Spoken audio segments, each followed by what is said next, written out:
give them one more applause.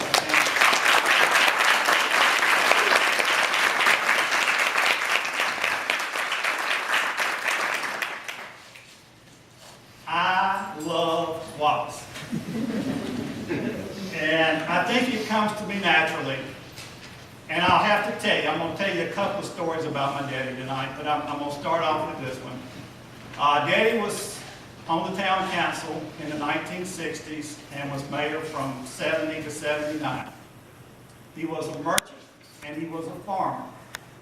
And each summer, when it came vacation time for everybody else, Daddy was barning tobacco. And he wasn't going to leave Wallace while he was barning tobacco. So we never got the summer vacations that other folks got, and this really grinded on my mother right much, didn't it? She just couldn't understand why everybody, other families could go to the beach, and we couldn't go. And Daddy would look at her and say, yeah, I'm barning tobacco, I've got heat on the barn, and I cannot go. Well, one year she finally talked him into going to the mountains to enjoy the fall foliage. And I think they went by themselves and had a great time. And I won't ever forget the story that Mother came back and told me. She said that they had gone to Chimney Rock one day. And you know, Chimney Rock boasts of being able to see 75 miles out into other areas of land. And Mother said that Daddy stood up there and looked all around and talked about how pretty it was. And then he looked back at her and he says, you know, he said, I wouldn't give my home and lot in Wallace for everything I can say. So Daddy's statement was not meant in any way to be negative about the beauty of the Nashville, North Carolina mountains. It was just a statement of how much he loved Wallace. And I know that Mother loved it too, and together they certainly passed that love down to Ann and Mary Beth and Nick.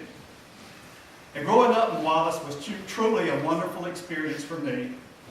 You could walk down the street and you could speak to a U.S. congressman. You knew the mayor, you knew most of the guys on the town council, and most of the guys that worked for the town. The chief of police would know you by your first name or a nickname that he had assigned to you. Our little pet dog growing up was called Penny, so Chief Whitaker would call me Penny every time he saw me on the street. And all of your teachers knew your parents. So if you did anything good and particularly bad that day at school, it had probably already beat you home by the time you got there.